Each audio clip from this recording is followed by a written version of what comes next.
Bueno, pues estoy con Ahora, el licenciado Julio Alejandro Hernández Gallardo. Alejandro es titular de Notaría 29 de la ciudad de Veracruz. Alex, vamos a platicar el día de hoy sobre régimen de propiedad en condominio. ¿Te gusta el tema? nuevamente acabo de platicar con él, así que me encanta, como sabrás. Gracias por la invitación y Ok, estoy encantado perfecto. de tratar de responder algunas preguntas que hace algunos días no tuve la oportunidad por falta de tiempo y que ahora tú me brindas esa gran oportunidad para hacerlo. No, hombre, al contrario, Alex, gracias a ti. Oye, vamos a empezar de forma práctica. La idea es hacer esa entrevista de forma práctica y bueno, ir viendo las respuestas que nos vas ofreciendo, ¿no? Y te planteo lo siguiente. Vamos a pensar que una persona construyó un edificio de departamentos y lo sujetó al régimen de propiedad en condominio. Vendió ya un departamento, ¿sale? Y se da cuenta de que sería un buen negocio que una de las áreas comunes que destinó para bodega de los condóminos se convierta en áreas privativas y entonces vende esas áreas privativas a los a nuevas personas que vayan a comprarle. La pregunta es, ¿se requiere un acuerdo de la Asamblea? Si se requiere acuerdo de la Asamblea, ¿qué tipo de acuerdo sería? Y número dos, ¿es necesaria algún tipo de autorización o modificación del régimen de propiedad en condominio? Es una excelente pregunta, parece fácil, pero implica una serie de circunstancias. Déjame tratar de responder poco a poco.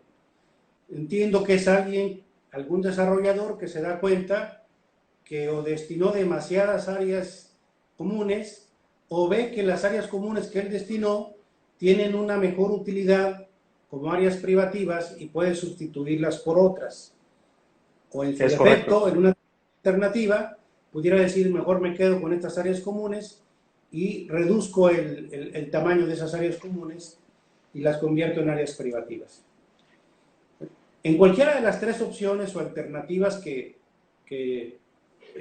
se plantea en esta pregunta, yo soy de la idea, Jaime, que sí, que definitivamente se requieren de ambas cosas. Primero, de un acuerdo unánime de los condóminos, más en este caso, en el que uno solo representa, digamos por alguna forma llamarlo, la mayoría absoluta de los condóminos y otro representa la minoría.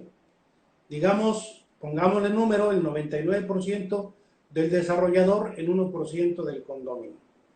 Bien, dice la ley de condominio, un poco siguiendo el régimen de la copropiedad, que en estos casos la mayoría se reduce al 49%, de manera tal que para poder decidir se requiere siempre el acuerdo de su copartícipe o copropietario y en este caso de su condominio. Concretamente, y respondiendo a tu pregunta, la respuesta es sí, se requiere una asamblea en la cual se decida por unanimidad hacer este cambio. Habida cuenta, además, de que en cualesquiera de las tres circunstancias que estamos comentando y platicando, pudiera resultar afectado el indiviso que le corresponde al condómino que ya adquirió y que ya escrituró y ya tituló. Por tanto, se requiere primero el acuerdo unánime y segundo el acuerdo y la autorización de la autoridad correspondiente, en este caso si es el municipio o si es el instituto, para hacer la modificación a la escritura constitucional y a todo lo que ella conlleve: planos de distribución, memoria descriptiva, reglamento y escritura constitutiva. Ok. Oye, Alex, Esa sería y mi opinión. pensemos, ok, perfecto. Pensemos que tenemos un conjunto horizontal en condominio y que son 14 casas y que el dueño de la casa uno y 3 es la misma persona y quiere fusionar esas unidades. ¿Es posible jurídicamente hablando? Jurídicamente hablando es posible siempre y cuando, volvamos a lo mismo, se acuerde por unanimidad de los condóminos el hacer la modificación. Aunque físicamente no tiene ningún problema, ni siquiera para sacar una licencia de construcción, en materia condominal sí, la ley veracruzana es una ley como nuestra constitución política de carácter restrictivo. Se ponen muchos requisitos que se modifiquen. Particularmente el más importante y el esencial es la unanimidad de los condóminos y el siguiente es la autorización de la autoridad que expidió el permiso para constituir el régimen de propiedad en condominio. Habida cuenta el concreto que tú me haces favor de comentar, resulta que tiene que haber modificación al régimen de propiedad en condominio, a la memoria descriptiva y a los planos, dado que dos áreas privativas van a constituirse en una y la suma de ambos indivisos tendrán que ser uno. Esto para no perjudicar en alguna forma el derecho al resto de la copropiedad de los condóminos y para que no se sientan bien de alguna forma, que no lo va a haber, en su participación de su derecho particular en la área indivisible. Esa sería mi... Oye, ok, me queda claro. Y si, por ejemplo, yo revisara mi título de propiedad de mi unidad condominal, mi unidad privativa, e hiciera un contraste con la superficie real, por ejemplo, hablando de un condominio horizontal, y viera que la superficie es mayor, la física, a la que tengo en mi título de propiedad, ¿puedo yo hacer una rectificación de superficie de mi unidad sin que involucre a los demás condóminos? Esta pregunta es bien frecuente en la vida real.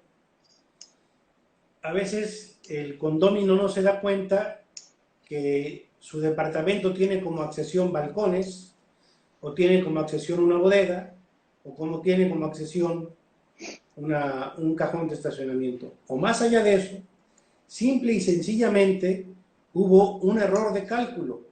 El perito que se encargó de levantar los planos y que los elaboró de manera tal que así debían ajustarse los constructores, resulta que el constructor erró en la superficie de construcción y lo hizo de más o de menos. Ante esta circunstancia tenemos cuatro realidades. La realidad que dicta la escritura, que es coincidente con el plano del arquitecto. Por tanto, la realidad de la escritura, la realidad jurídica, la realidad registral y la realidad catastral son idénticas. Pero da la casualidad, la realidad física no lo es. Bien sea porque es más o bien sea porque es menos.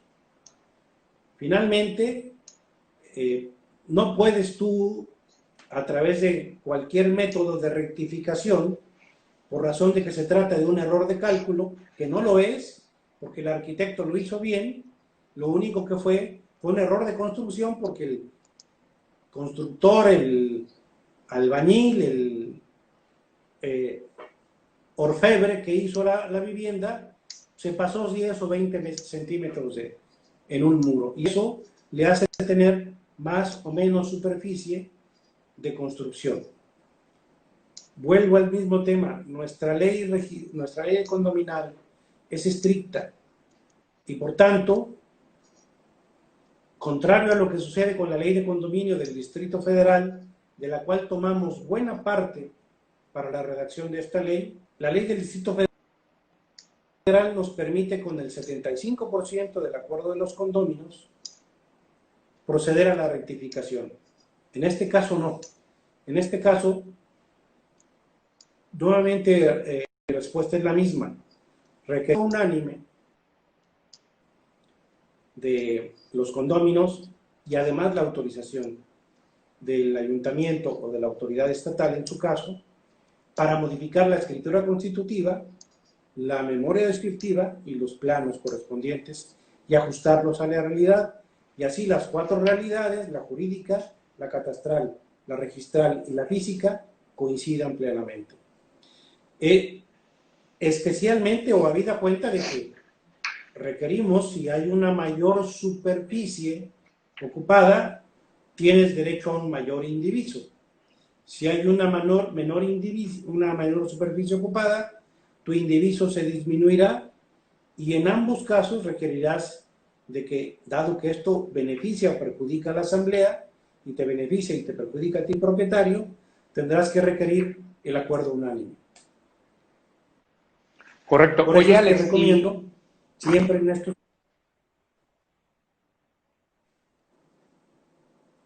me dices Adelante. que recomiendas, ¿qué es lo que recomiendas, perdón?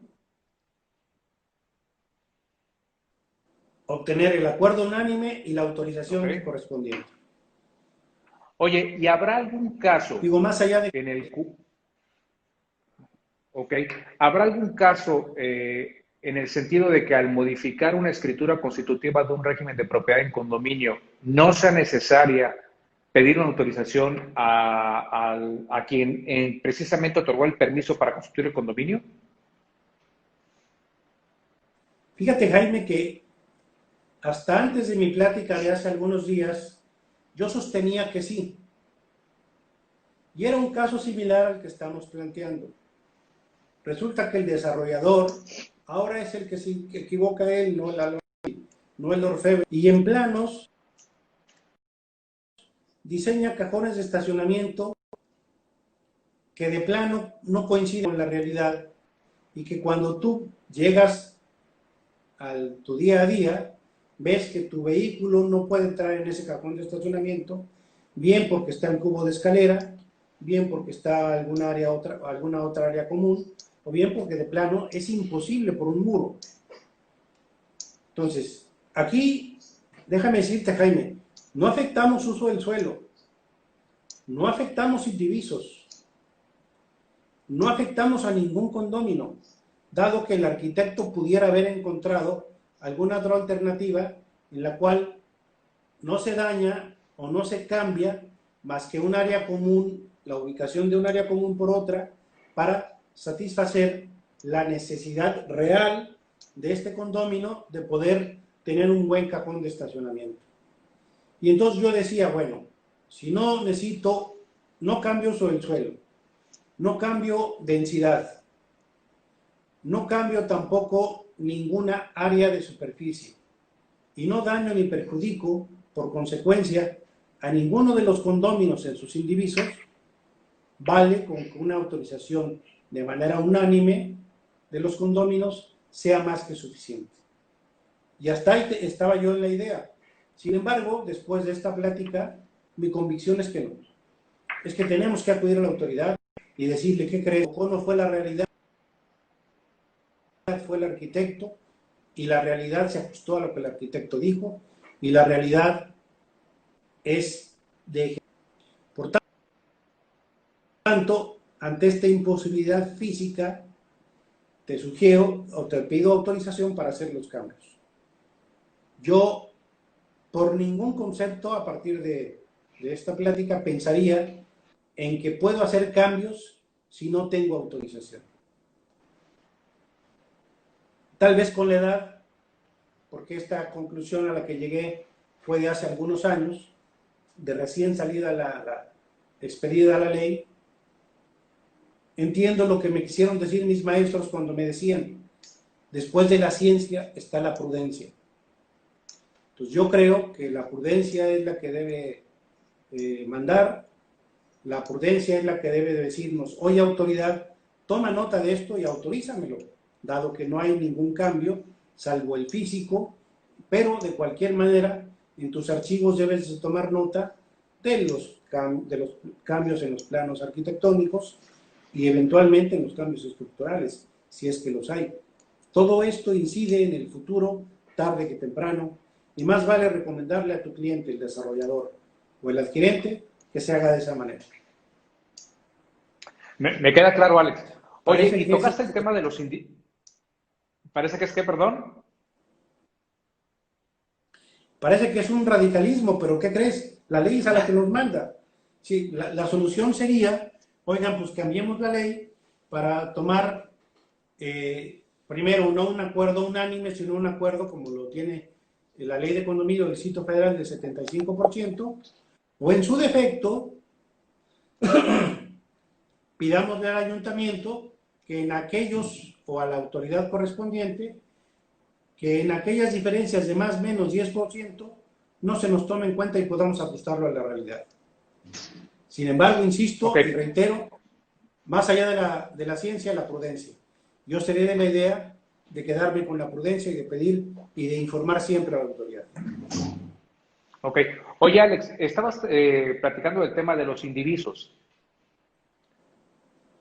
¿Cuál es el mejor criterio para fijar un indiviso? ¿La superficie, el valor o qué criterio es el que ocupa la ley? No lo dice la ley nada más habla de la tabla de indivisos. No dice cómo se debe asignar, pero hay un criterio lógico. Recuerda que la ley siempre nos lleva de la mano de la lógica, que dice, a unidades privativas iguales, con características de construcción iguales o similares, valores indivisos iguales. Sin embargo, en algunas circunstancias, por razones de ubicación, porque está el edificio en condominio frente a una avenida, frente a una barranca muy bonita, frente a un bosque precioso, o frente al mar, el criterio del desarrollador es que aquellos departamentos que dan frente a estas unidades con características de playa, de barranca, de avenida, de bulevar o de mar, tengan un valor mayor. Las que dan a la parte posterior tengan un valor menor. Insisto, lo lógico es que superficies iguales, valores iguales. Lo que se ha hecho es darle, a veces incluso, a la ubicación de la unidad privativa, porque está en un primer piso, o por contra, porque está en un penthouse y su vista es mejor. Sí, no es lo mismo tener en un primer piso la vista a los carros, que en el piso de arriba tener la vista a un bosque. Entonces, dependiendo de eso es que los desarrolladores son los que le han dado valor a la vista. Entonces, digamos que en este caso, o a la ubicación, o a la circunstancia de esto, es que ellos le asignan un valor mayor. Recuerda además que nosotros los notarios no podemos asignar valor. Nosotros lo que hacemos es tomar lo que los comparecientes nos dan, protocolizarlo, elevarlo a escritura pública, acompañarlo a nuestro apéndice y hacer lo que forme parte de la escritura constitutiva del régimen de propiedad en condominio.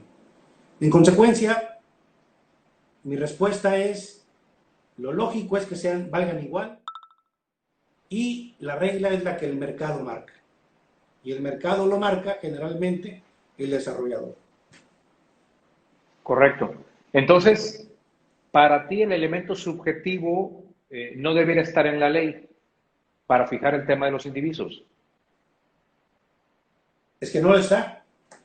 La ley nada más habla de los indivisos. Nunca te dice cuál es el criterio para fijarlos. Nunca de los nunca, correcto. Si es en base a la suma del porcentaje de las áreas comunes, compactándolas y dándolas. No te lo dice. No te lo dice, simplemente se refiere a la tabla de indivisos y a los valores indivisos. Pero no dice, tal vez por alguna circunstancia o porque se pensó en hacer algún reglamento y nunca ha salido y se dejó para ese entonces, cómo calcular o cómo elaborar los indivisos. No lo tenemos. Por tanto, tenemos que estar a lo que nos presenten las memorias descriptivas de los desarrolladores. Ok, que finalmente también es lo que le aprueban y con lo que le dan la autorización, ¿no? Así es, desde luego, definitivamente. Ok. Oye, Alex, Yo una creo que la pregunta que autoridad tampoco tiene que tiene. ver con... Que no tenga inconveniente, dices tú.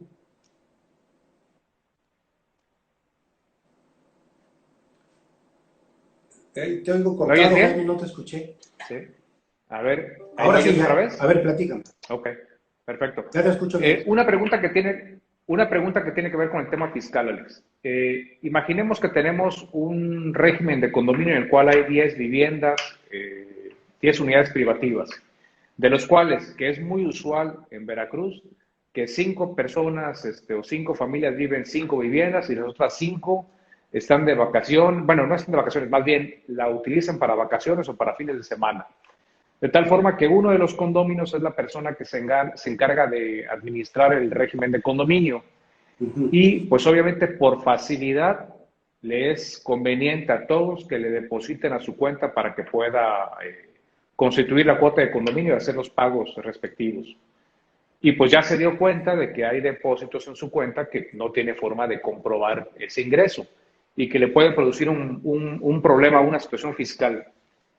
¿Qué sugieres tú que se Mira, haga? esta es una excelente idea. Es realmente, como dirían las telenovelas, un caso de la vida real. Sí, sí, sí. Sí sucede, ha sucedido en reiteradas ocasiones que ya la Procuraduría de la Defensa del Contribuyente, la PRODECON, le ha solicitado al SAT que por favor declare alguna forma de hacerlo, porque los criterios del SAT han ido en un sentido y en otro. En un sentido, en el sentido de decir, el régimen de propiedad en condominio de Los Pinos lo acepto y el régimen de propiedad en condominio de Las Vegas no lo acepto. Y no le otorgo el registro federal de causante que no reúne las características de una persona moral. Efectivamente, aquí hay que meternos un poquito al régimen interno del condominio. La autoridad suprema es la asamblea. La asamblea es la que determina quién es su administrador. Y al administrador se le conceden por ley facultades de representación amplia para actos de administración. Lo que ocurría antes es que el administrador con ese poder iba, se presentaba, sacaba el registro federal de contribuyentes con la escritura constitutiva y después a partir se iba al banco, obtenía la cuenta de cheques y les decía, cárguenme en esta cuenta ya. Entonces era un nombre de el condominio Las Vegas o el condominio Los Pinos. Después el SAT dijo, no te lo compro, no te lo acepto, tienes que constituirte en una asociación civil. Me ha tocado casos en que dicen, oiga, pues es que me recomiendan que me constituya una sociedad civil para tener una persona moral independiente, que esa persona moral independiente tenga su registro federal de causantes propio y que esa persona moral nos facture. En materia fiscal, porque en materia condominal, comparando una sociedad civil que está administrando un condominio, cuyos integrantes son los mismos condóminos, contra una asamblea de condominios, no es lo mismo. Legalmente son totalmente diferentes. Incluso una asamblea se constituye con los presentes, sea quien sea, a menos de que se pacte un quórum mínimo. Y esa asamblea toma decisiones por mayoría de votos. Nunca pone una mayoría calificada como le exige la ley del condominio. Eso es por materia jurídica. Ahora vámonos a materia fiscal. En materia fiscal, la asociación civil, persona moral no contribuyente, dado que se constituye para fines de educación, de apoyo a las artes, de apoyo al deporte, de apoyo a cualquier otra actividad. Sin embargo, ¿qué va a suceder? Los condóminos que viven fuera van a pedirle a la asociación civil que le facture. Y eventualmente van a querer, dado que su domicilio fiscal se encuentra en otro estado o en otra ciudad del estado, deducir esos gastos comunes que les está facturando la asociación civil. Pues tampoco es conveniente hacerlo. Por dos cosas. Primero, recordemos que en materia fiscal existe la figura jurídica de la figura del contribuyente relacionado, de la figura fiscal contribuyente relacionado. Es decir, tú como persona física eres uno y como integrante de la asociación del civil sigue siendo el mismo, y ambas personas, la jurídica y la física, están fiscalmente relacionadas, son contribuyentes relacionados y por consecuencia eventualmente pueden no para otro. Pero además, concretamente, el artículo 86, fracción segunda de la Ley del Impuesto sobre la Renta, a las personas morales no contribuyentes dice que no pueden facturar ni expedir CFDIs más que en tratándose de casos muy concretos, de enajenaciones y erogaciones que efectúen en el uso temporal de bienes, en la enajenación de bienes o en los servicios prestados. Entiéndase por servicios prestados al público en general, no a sus propios integrantes. Ni siquiera te sirve como deducción, ni siquiera es recomendable. Y si tú eventualmente el condominio lo utilizara, corre el grave riesgo de que la autoridad fiscal se lo observe y eventualmente no se lo reconozca como deducible. Entonces, el administrar a través de la figura de la asociación civil no es lo más recomendable. Yo lo que insistiría es en la posición de la PRODECON, en el sentido de decir, oye, SAT, así como autorizas la figura jurídica del contrato de asociación en participación, en el cual dos personas, físicas o morales, se reúnen para realizar una actividad económica o varias actividades económicas o algún negocio en concreto determinado, le das a ese contrato de asociación en participación personalidad fiscal y concedes un registro federal de causantes, concédeselo de la misma manera a esta asamblea de condóminos a los cuales las circunstancias de ser vecinos los ha reunido y la necesidad de tener un régimen fiscal que sea transparente les permita contribuir, pagar y declarar a través de esta figura. Yo creo que ese va a ser el camino. Hasta hoy en día el sistema de administración tributaria no lo ha determinado, pero en mi opinión, tarde que temprano, tendrá que hacerse así. Oye, Alex, cerrando un poquito lo que hemos platicado del condominio, entonces entiendo que para ti sería deseable una reforma a nuestra ley de condominio en la cual se permitiera que para que existiera una modificación al régimen de condominio se tuviera un determinado quórum que no llegara a la unanimidad, decir unas 3/4 partes, 2/3 partes. Sí, efectivamente. Yo soy de esa idea. Correcto.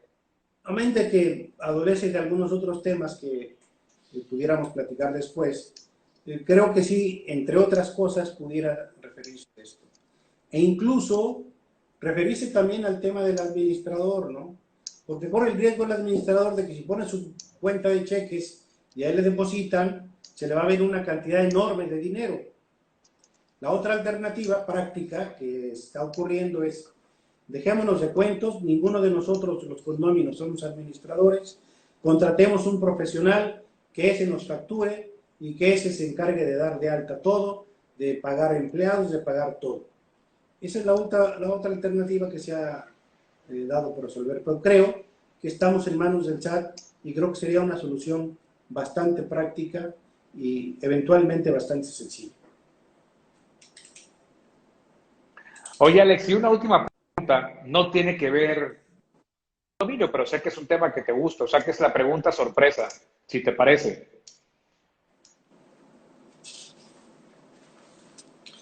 No te escucho.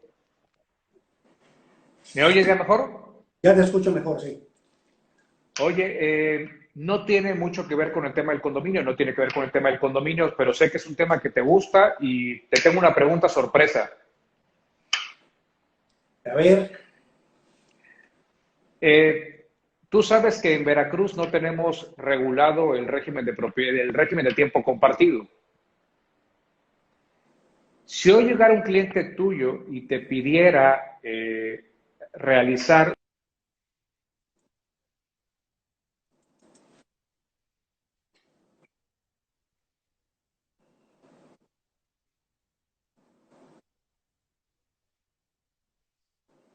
Sí,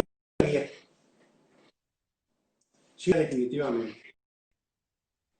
Sí lo haría porque tienes mucha razón, toda la razón en el sentido de decir, en el sentido de que nuestra ley local no lo tiene regulado, efectivamente.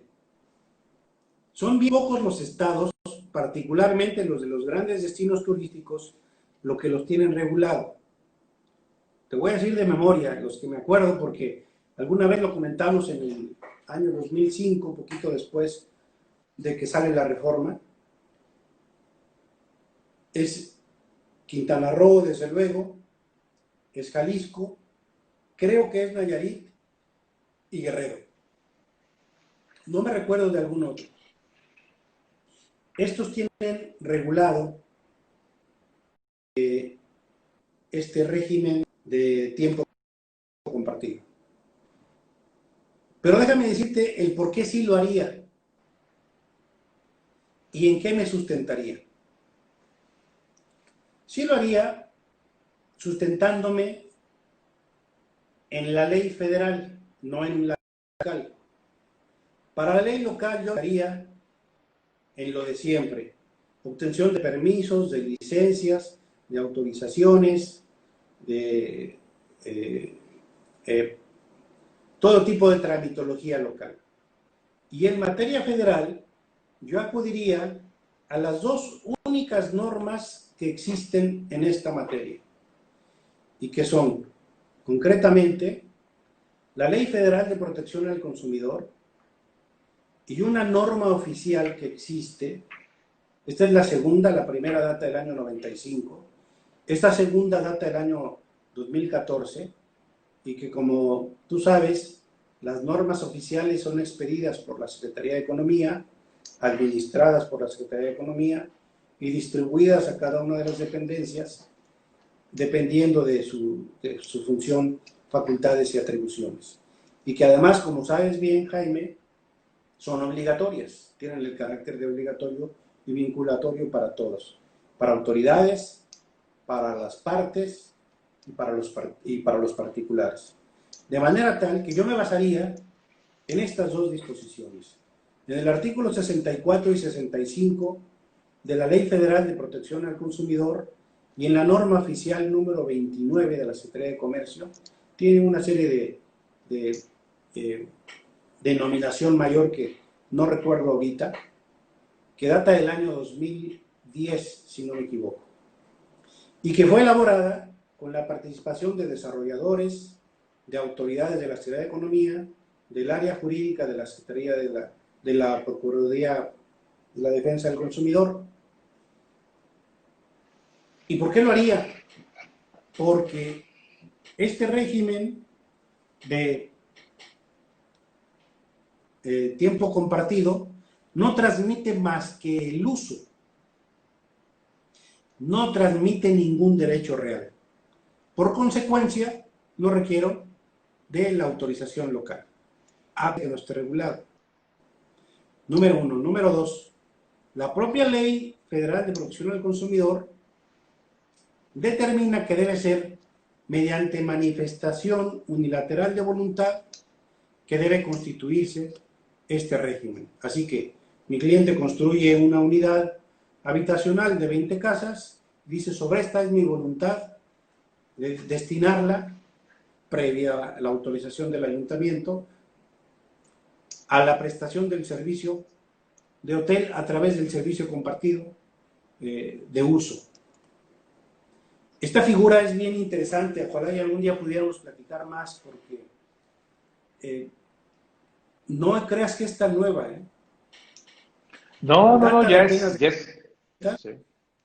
data de apenas de los años 60, y es una creación bipartita que bien pudiera ser tripartita. El primer antecedente es Suiza. Los suizos se dan cuenta de que en el va mucha gente a esquiar y que no ocupan más que su propiedad determinadas semanas. Y ahí es donde empiezan a pensar de tiempos compartidos. Luego, ¿qué crees? A los japoneses se les hacer lo mismo. Y creo que hoy en día la compañía más grande del mundo en esta materia es de nacionalidad japonesa. Por último, en la década de los 70 resulta en América y a finales de los 70 en Norteamérica, perdón, y a finales de los 70 empieza en México. ¿Qué figura jurídica utilizaría? Seguramente me vas a preguntar. Si no, pues me adelanto. El fideicomiso. Adelante. Ok. Yo creo que sería a través de un fideicomiso de administración. Ok, correcto. Pues yo creo que dejamos un segundo round para el tema de tiempo compartido. ¿Qué te parece? El día que quieras, Jaime, con mucho gusto. Me encanta platicar contigo porque sueltas preguntas que de repente uno no espera, pero voy a prepararme más para la próxima. Muchas gracias, Alex. Gracias a ti, Jaime, a todos, muchos No, hombre, saludos. que estés muy bien, muchos Por escucharnos, saludos. acompañarnos. Adiós. Adiós.